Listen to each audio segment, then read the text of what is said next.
Hey guys, I just want to give you another update on the 2013 Outlander.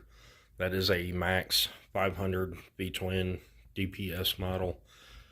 The story goes that the original owner was drinking and driving one night on the four-wheeler, had an accident, had a culvert, or I believe it was a storm drain of some sort, with the left front.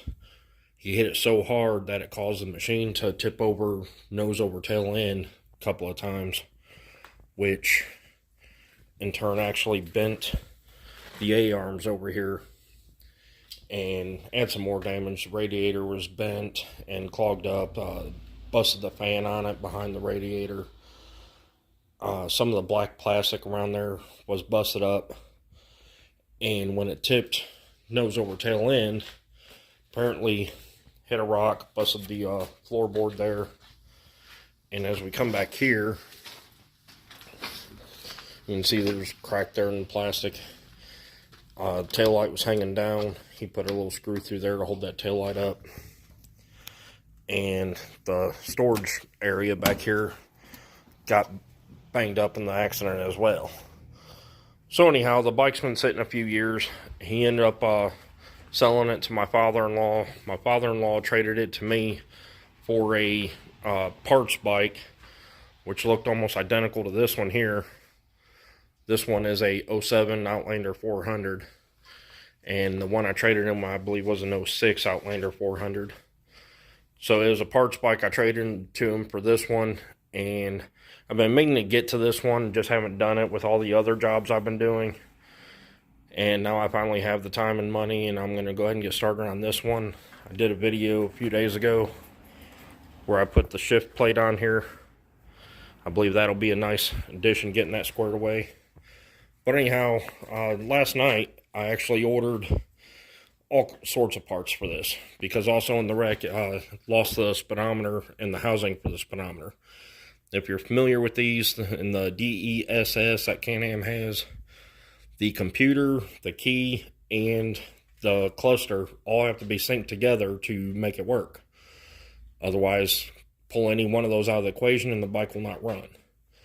So with that said, been doing some research on YouTube and Google and such, and found a couple of videos where people are switching the cluster out to an XTP speedometer, and specifically buying a brand new one. It's supposedly plug and play, meaning you can plug it in and it'll sync right up and function just fine without the need to hook it up to the Bud software to program everything together. So I went ahead and ordered that cluster last night. I ordered the housing for that cluster. I ordered both of these A-arms over here. I ordered the radiator, the fan for the radiator, new ball joints for the new A-arms. I forget what else. Anyhow, I ordered a bunch of parts last night, and when the parts gets here, I'll shoot some more footage on trying to get all that stuff buttoned up back together. But if everything goes well, I'll be able to get that cluster on there. The bike should fire right up, and we'll go from there. Make sure that there's no other issues.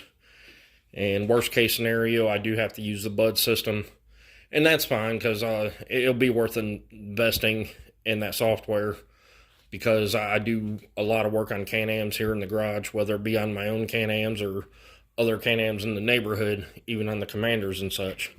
So it'll be worth it to invest in the Bud system, whether it's clear an engine code or dial down the motor, the response, because you can go in there and set your tire size, all that stuff, and totally change the torque output. There's a lot you can do with that Bud software. So we'll cross that bridge when we get to it, but for the time being, the main thing is get that cluster on there and try to get that motor running. And from there, I'm going to go ahead and start working on the mechanical parts over here, get those A-arms on there, get the radiator in there, hopefully get her buttoned up and get her rolling soon. Once we get her running, get that motor fired up, and then everything else is just mostly cosmetic and fall into place. And now today is January 29th. Hopefully this spring we'll start getting some videos of this thing out on the trails, and hopefully bring you guys some good content. If you like what I'm doing, what I'm bringing you guys, please hit that like and subscribe. And if there's anything you'd like to see me do different, anything else you'd like to see me add to it or whatever, let me know in the comments below. I'll do what I can to keep the content fresh for you guys. Thanks again for watching.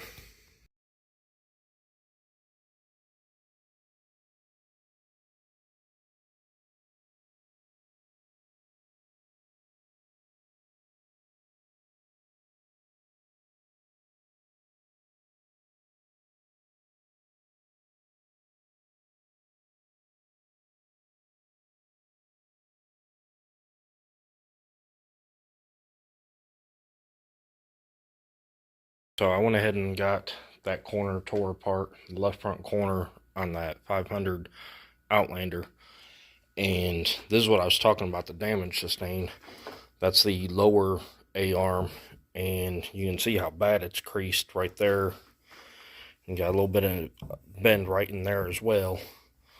But that crease right there was the worst of it. Then you look at this one here, same thing. You can see how bad that is creased. There's a little bit of a bend in here as well. But yeah, with the wheel still on the bike, this was sitting weird, like the wheel was tucked up in a weird way underneath the fender. So I went ahead and ordered new upper and lower A-arms here. I'll get those on when they come in. I ordered new ball joints, upper and lower ball joints, so we'll get those in as well. Now, that was the A-arms. Also, that's the tie rod. And you can see how big of a bend that has to it. So that created some problems as well. Now, the spindle and the knuckle, however, are still in good shape. So while I've got everything off, I'm going to go ahead and take that bearing out and replace it with new. I'm not even going to chance if it was good or not. I don't know. I don't care. I always have extra bearings on hand. So I'll go ahead and replace that. The spindle is good, but that rotor looks less than desirable, to be frank. So I'll go ahead and back those out and replace that rotor. Go ahead and put brand new rotors and brake pads all the way around. So those parts are salvageable. Coming over here back to the bike, you can see where I took off the parts. Lower control arm, upper control arm, the knuckle, the spindle, all that stuff came out. The tie rod that went in. The rest of the frame and everything here still looks to be in good shape. It's not bent or anything. Surprisingly, the axle or the CV shaft is still in good shape. So I'll be keeping that. I'll be keeping the stock suspension for now. I might look at upgrading the suspension later on after I get the bike running. Get it on the trail and everything, see how it does, and then I'll worry about upgrades. Right now, I just want to get it running and drivable. But yeah, so far, that's the progress so far. Like I said, got that corner tore apart. The other corner, as far as I can tell, is fine. I don't see any creases in the A-arms. The wheel still tracked nice and straight when it was still on the bike. So I don't see any reason to touch this side other than brake pads and wheel bearing. But I'll go over it all just to make sure.